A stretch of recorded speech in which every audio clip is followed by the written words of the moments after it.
Tomi's healing journey in one way or another, and she thanks you from the bottom of her heart for your presence at tonight's sacred gathering. Tonight's prayer performance is weaving of both artistic expression and ritual about healing from birth trauma. We will hear both the stories of Renee's birth and Tomi's birth.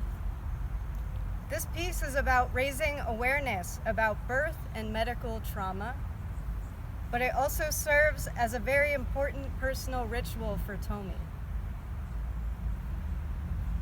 In the burning of these stories, which you will witness if you stay until the end. The piece is about 45 minutes in length. Please know the stories are quite intense and may be triggering to some. So please feel free to take a walk or whatever you need to do if this happens. Take care of yourselves. Also, there is a loud popping sound effect to mimic someone's water breaking. So if anyone is triggered by this, just a forewarning to not get too startled. A few things to note: please put your cell phones on silent or do not disturb. So here we are in this redwood grove. So let's take a moment to give thanks to the redwoods for their example of unbridled growth. Take a moment to ground into the space and imagine a sacred light holding this space as a healing vortex that may ripple out and be a blessing for all of us.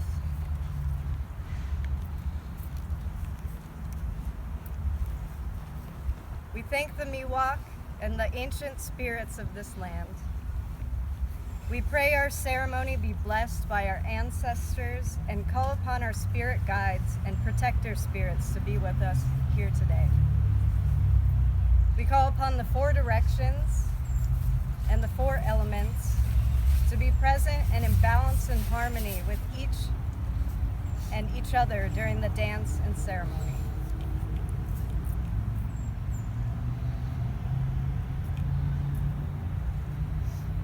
Take a moment of silence.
Most people don't realize that a chrysalis is not formed by a caterpillar building it, but by the caterpillar's body itself decaying and becoming a goop.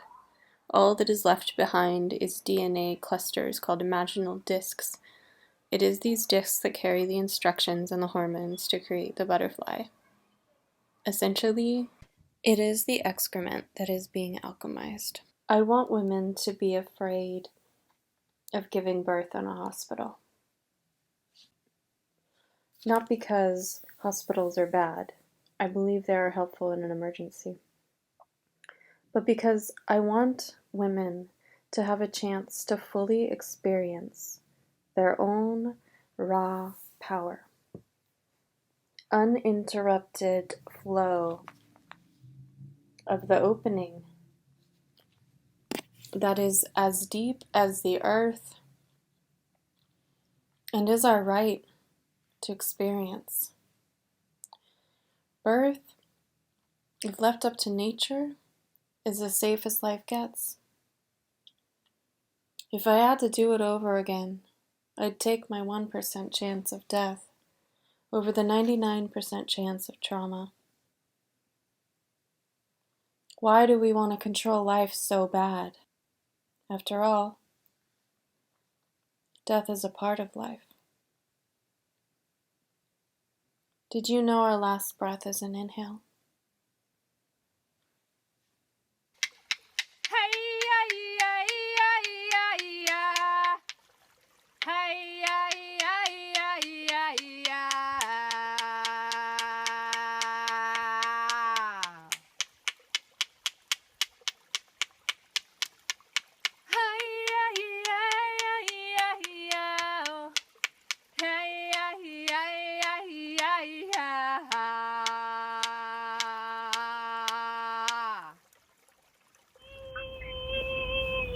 Afternoon time, lunchtime, daytime, flower time, frog time. Hey, I didn't get to give you your present, I just realized, or your thing that I have. It's kind of a present. Anyway, these frogs have been like in my life. I don't know, but they are here.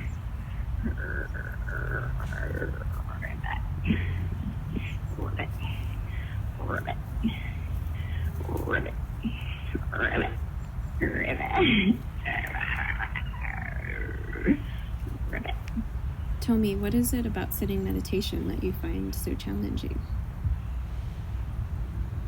In sitting meditation, source energy can come in and heal you.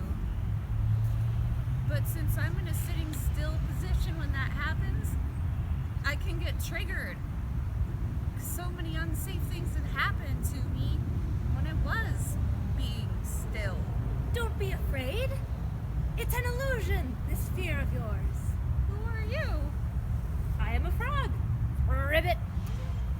I hop from lily pad to lily pad with grace, precision, and presence. Let me show you.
am a medical trauma survivor, specifically birth trauma, which is a form of sexual trauma. The following is an account of what happened in 2010 at UCSF Medical Center. I was 32 weeks pregnant when I went into the doctor's office one last time to let them know I would no longer be needing their care because I had just hired a home birth midwife. The truth be told, I really wanted to give birth in nature, alone, like an animal. But my cultural conditioning to not upset anyone was too strong. So, a home birth seemed like the next best option. They took my blood pressure one last time, and then stepped out of the room to get some kind of formal release of care. The nurse came back into the room. She started to speak before her body was even all the way through the door. "I'm sorry," she said, with a sense of excited panic in her voice. "But your blood pressure is high, and we suspect preeclampsia. We don't recommend a home birth." I was completely devastated, but I held on to hope because in order to be officially diagnosed, I would have to register a second symptom, such as a certain amount of protein in my urine. They sent me home with a bucket to collect my urine over a 24-hour period. I collected my bucket of pee, and so began my succumbing to their technocratic model of tests and numbers. I ended up being asked to do this 2 more times, because the first 2 times, the protein in my urine wasn't high enough. By the 3rd time, there was enough protein for the official diagnosis: preeclampsia. Preeclampsia! I believe they had me come in for some testing the next day. They also did a stress test on baby, and since she passed, we decided to go home. The technician seemed shocked that that's what we were choosing to do. At 34 weeks, I got a call that if I wanted to come in that night to have adrenaline pumped into my baby's lungs, that I could. "Why on earth would I want to do that?" I asked. "Well, in case you give birth tomorrow, since your baby's lungs technically won't be developed until tomorrow." We declined. Thank God. The next day, I went through a type of monitoring to measure my heart rate and blood pressure every 20 minutes. They wanted to keep me in the hospital afterwards, but all they were offering me was this magnesium sulfate crap. It lowers your chance of having a seizure from 1% to 0.5%. The side effect of magnesium sulfate? Flu-like symptoms experienced by both mother and baby. So I turned them down. But I stayed in the hospital that night. They took my blood pressure every 20 minutes. The cuff they used was on a timer and would go off all night. Every time I was about to fall asleep, the soft-spoken lawnmower would sound and torture me awake. It malfunctioned often because it was made for someone with larger arms and would cut off the circulation. The next morning, they sent the entire student and attending staff to introduce themselves and let me know they were all taking care of me. Felt more like an intimidation move. I'm lying in bed, and 8 white coats are standing in a row over me. I asked them when they wanted me to go into labor, since that was apparently the cure for preeclampsia. They said they would want to induce me within the next 48 hours. Well, since I have 48 hours, can I try acupuncture? I'd like to do a natural induction if possible. Oh, we don't do that here. After they left, I talked to Stuart, and we both decided to leave against medical advice in order to get me some acupuncture. My acupuncturist referred me to someone who did house calls and specialized in inductions. She came to my home that night. It felt urgent and rushed to get her there that night. I honestly wish I had waited a day to get the induction because I hadn't slept the night before in the hospital. Something like Gayatri was her name, and she sang to me while massaging my belly. Then we did the acupuncture with these electrodes and homeopathy and herbs every 2 hours. It worked. I had light contractions all night, starting around 2 a.m. The next day, I went back into the hospital. It was confirmed that I was in labor. Well, light labor.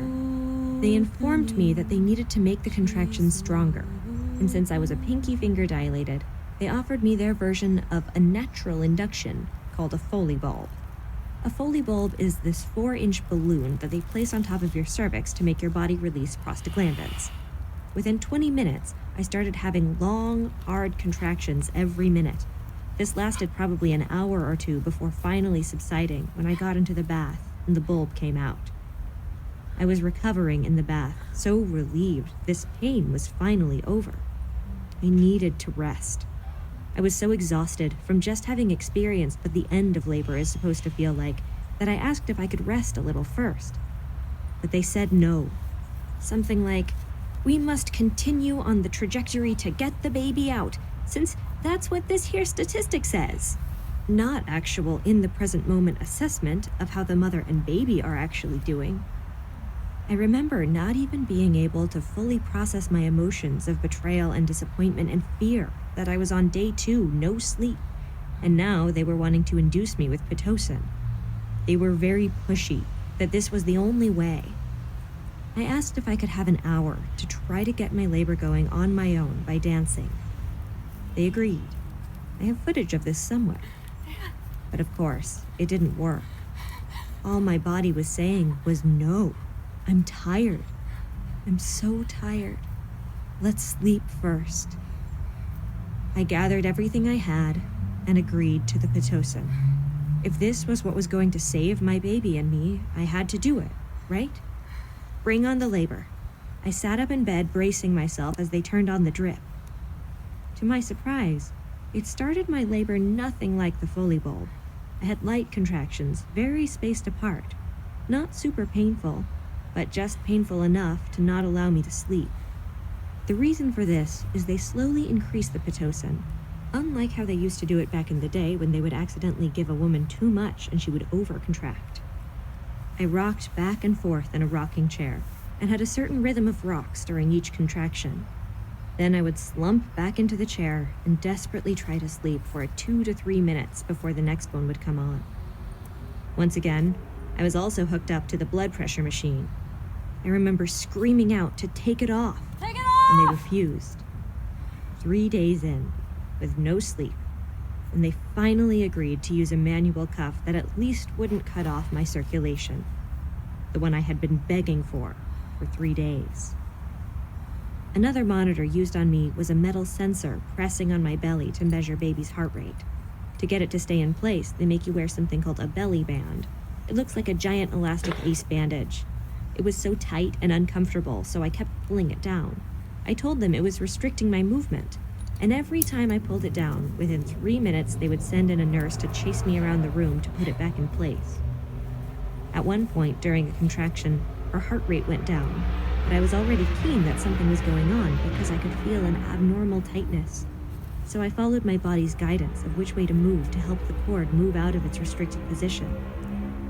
I could hear the words of the nurse saying, "Don't do that. Don't move around like that. It won't help." But immediately, we could hear the rhythm on the monitor go right back to normal.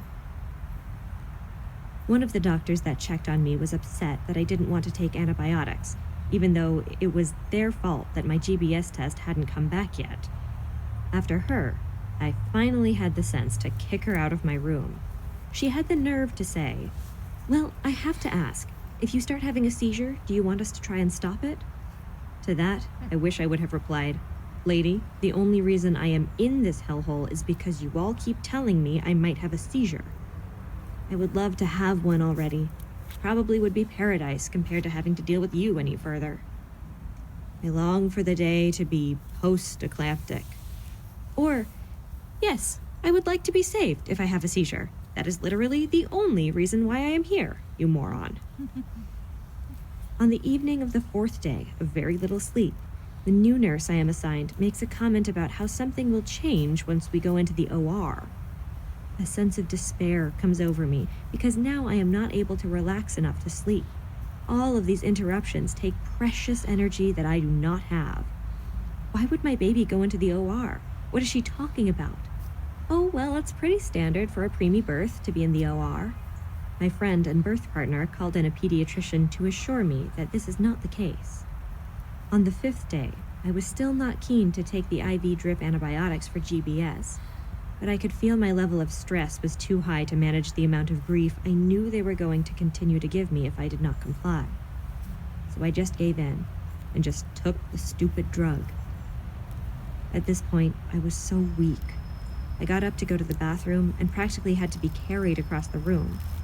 I was leaning on Stuart and Corin for support. After I sat on the toilet to pee, we all heard what sounded like a gunshot into the toilet. My water broke, and now my contractions suddenly sped into double time. My body started releasing its own labor hormones, and they had to turn the Pitocin down because I was contracting too often. After the contractions settled down to a normal interval, I lay back down on the bed, unable to move as they washed over me. I could barely lift my own head.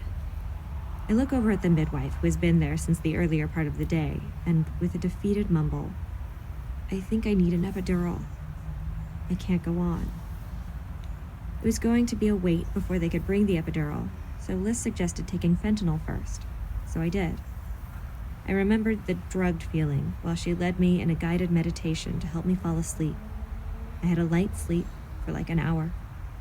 The epidural, when it finally arrived, only went down the right side of my body, so I could feel everything on the left.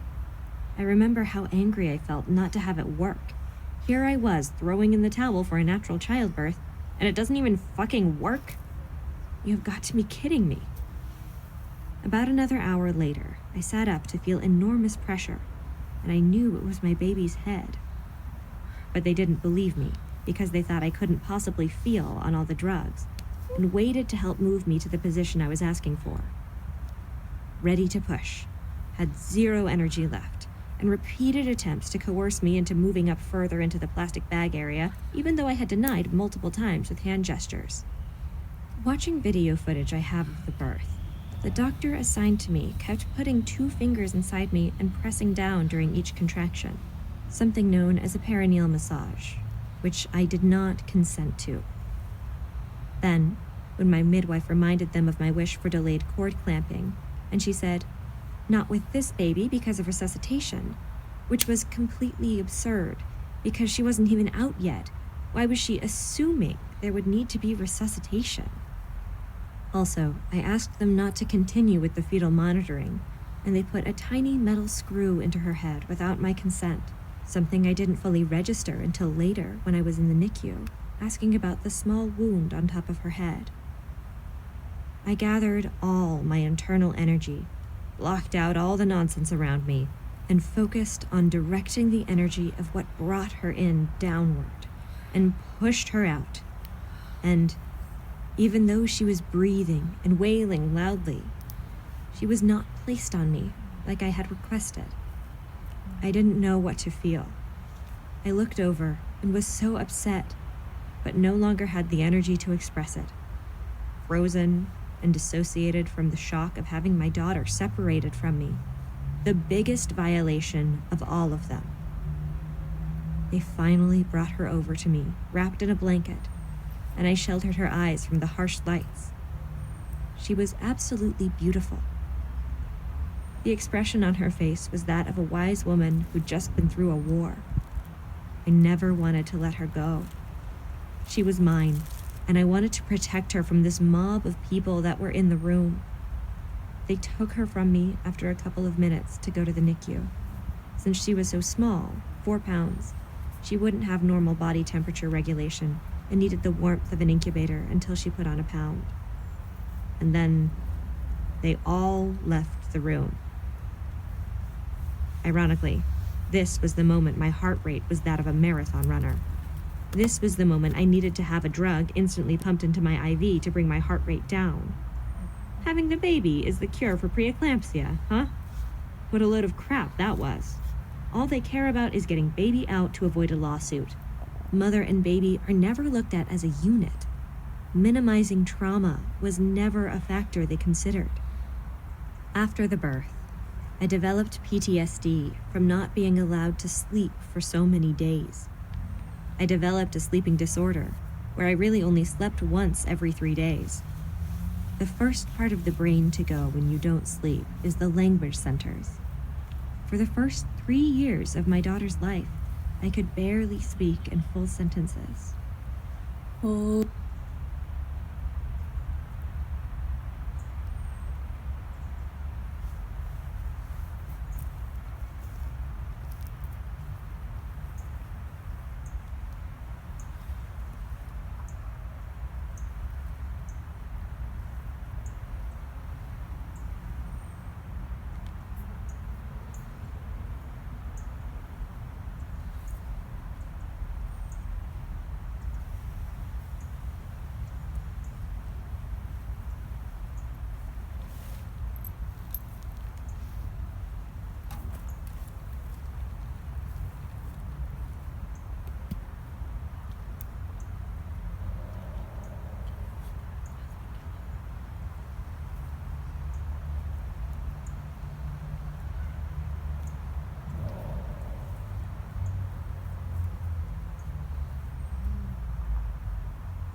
Mariposa, ya, ya, ya. Mariposa, ya. Mariposa, ya, ya, ya. Mariposa, ya. Mariposa, ya, ya, ya. Mariposa, ya.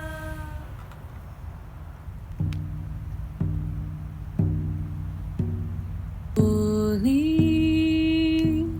holy light, you are whole, you are right. Holy, holy light, you are whole, you are right.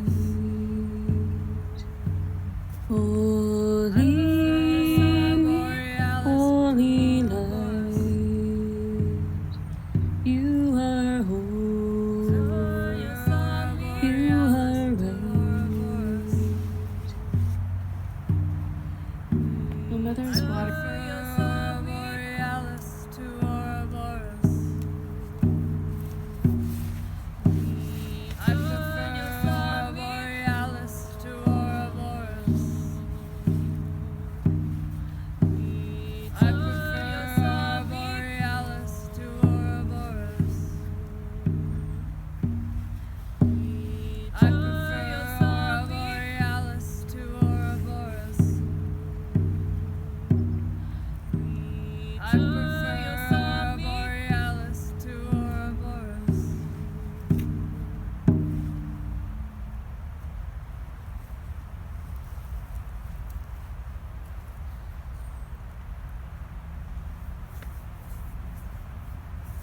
My mother's water broke in the shower. She felt the warm trickle of amniotic fluid down her leg. Some women take up to 48 hours to go into labor naturally after their water breaks. But the doctor at the hospital told her to come in right away for an induction since she had just been diagnosed with preeclampsia. They immediately started her on Pitocin. They gave her such a high amount that she was contracting every 1 to 2 minutes in labor, which is not a sustainable interval by any means. After several hours of this, her body just couldn't handle it anymore, and so she asked for an epidural. The epidural was on for more than 24 hours and slowed down the labor significantly, which led to needing more doses of Pitocin. After being at the hospital for 48 hours and more than 24 hours on epidural medication, it was now time to push. But no surprise, she could no longer feel the lower half of her body. No matter how hard she pushed, it seemed as though I wasn't budging. Sweat pouring down, and the blood vessels in her head nearly breaking.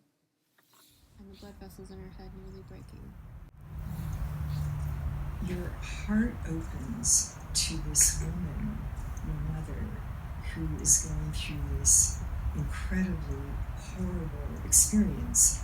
And so what you do, just as you're making that turn, right? This is when you decide that you're going to come into your body, right? So you come into your body and you want to engage and bring the energy to bear to get born, right? Yeah. But they're not willing to wait. Yeah. And you would have pulled it off, but they were not willing to wait.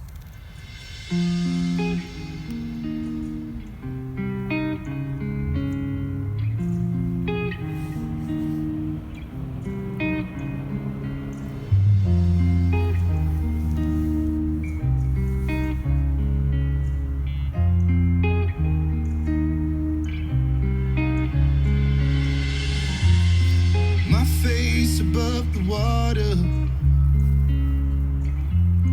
my feet can't touch the ground, and it feels like I can see the sands on the horizon every time you are not around. I'm slowly drifting away, wave after wave, wave after wave, I'm slowly drifting. Feels like I'm drowning, pulling against the stream, pulling against the stream.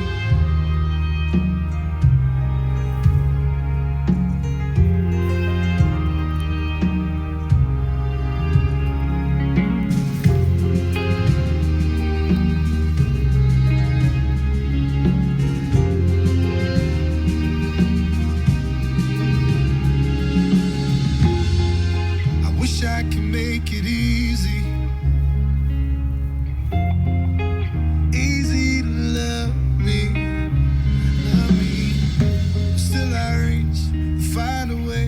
I'm stuck here in between. I'm looking for the right words to say. I'm slowly drifting, drifting away, wave after wave, wave after wave.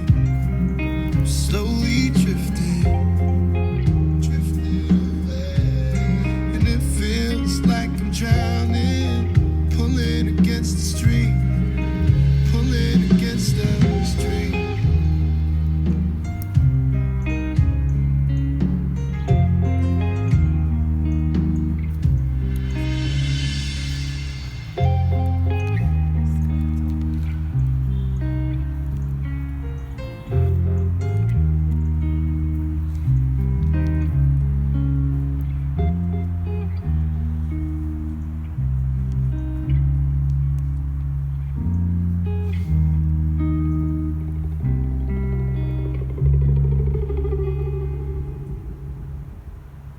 Push harder, push harder, push harder. The doctor was in a panic and performed an immediate, non-consensual episiotomy, which turned out to do nothing in the way of creating more space.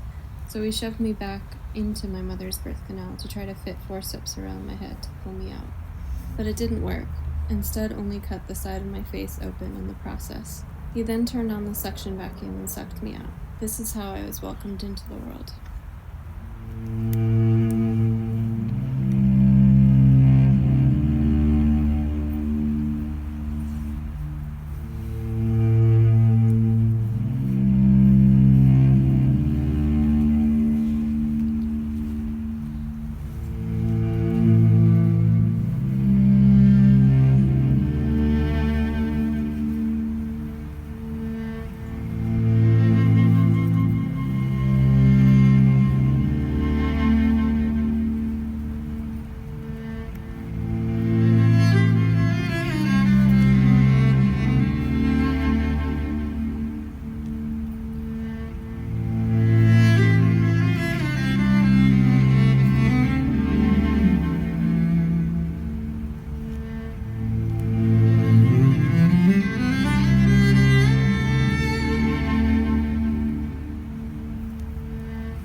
when pain gets inflicted, you go right back in the body.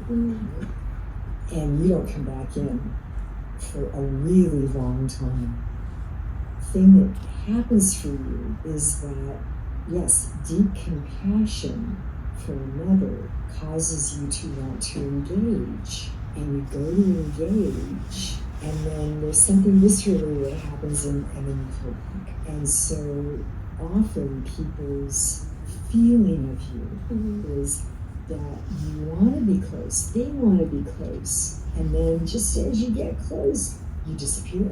One of the things that might be helpful is if you have a good rebirther that you can work with, or somebody who does that holographic breathwork or whatever, do something like that to reframe that moment. Yeah, just that moment. I'll tell you the story of the journey. And it was for a retrieval of power. My power retrieval guide lives in the upper world, Xxhe, and it was night, and he was surrounded by 3 great mothers. They were around the fire, and Xxhe was holding this orb of, it almost looked viscous inside. It looked almost like you would be looking at the earth through clouds, if you were to see a cloud cover, and the women were grinding, making a paste, components from the earth, and singing as they do that.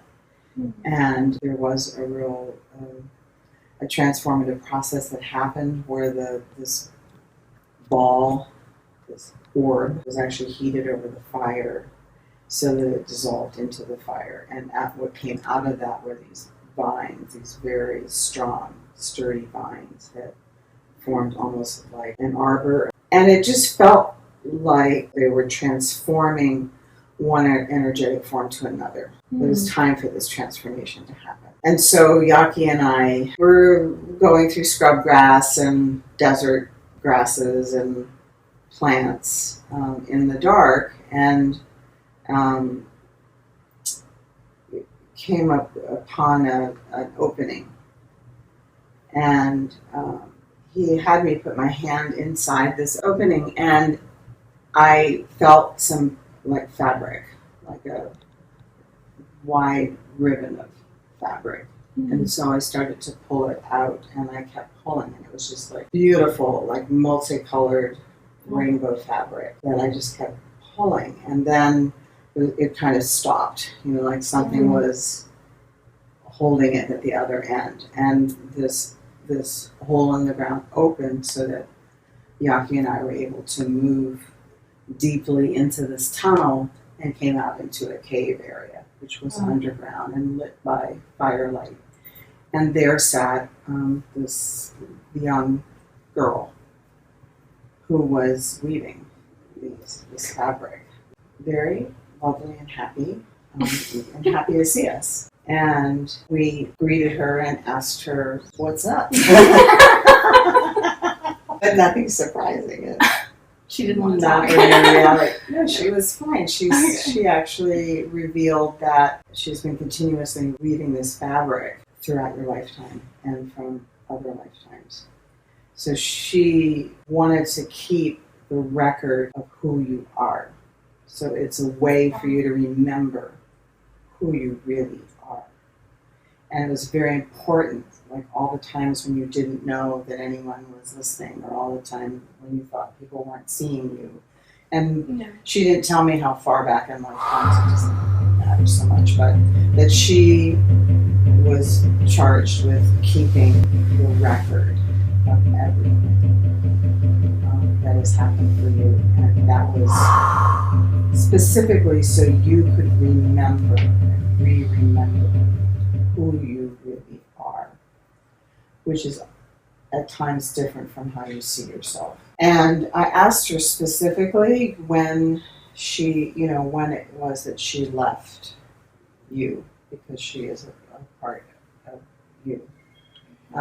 And she just mentioned being young, very young, and being a part of me. Yes, this is your part of your power being returned.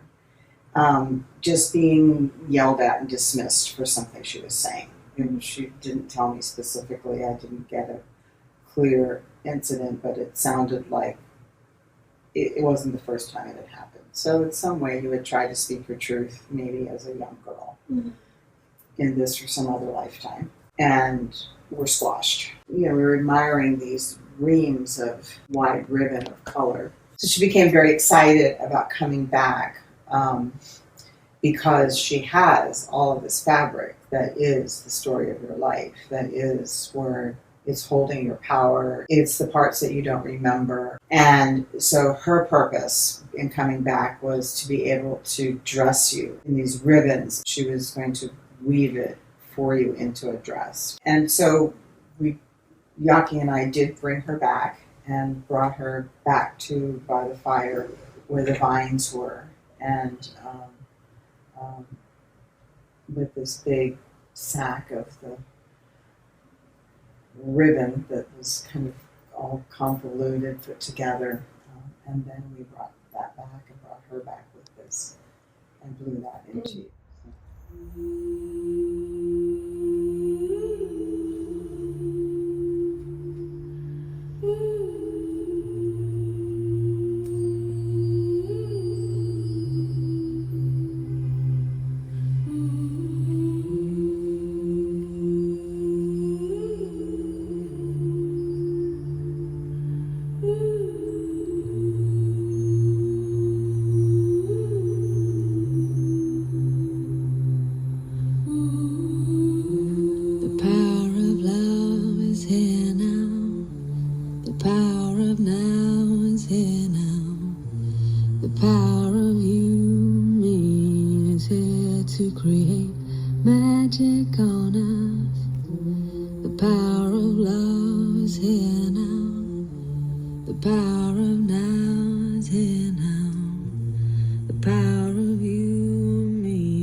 Take care of you, nurture you.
power of love is here now.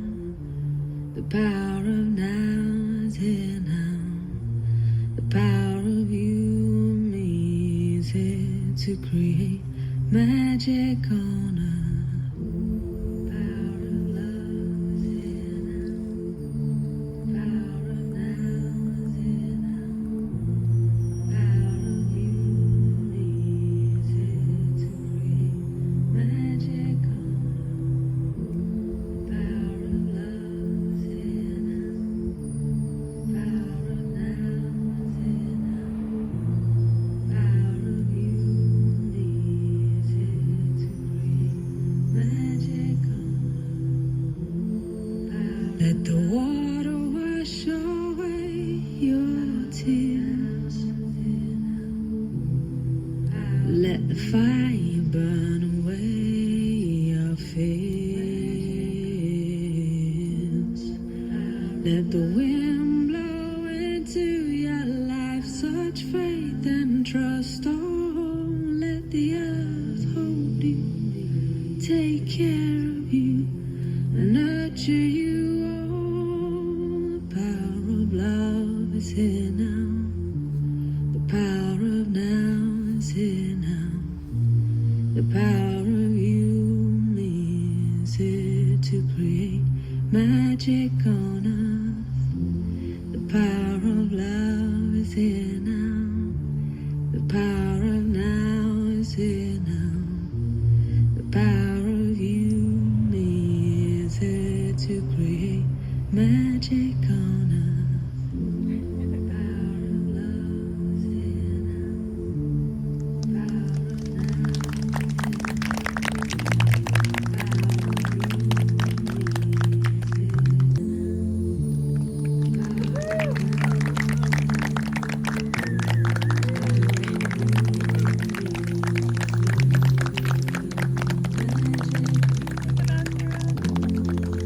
Let the water wash away. Let the wind blow into your life such faith and trust. Oh,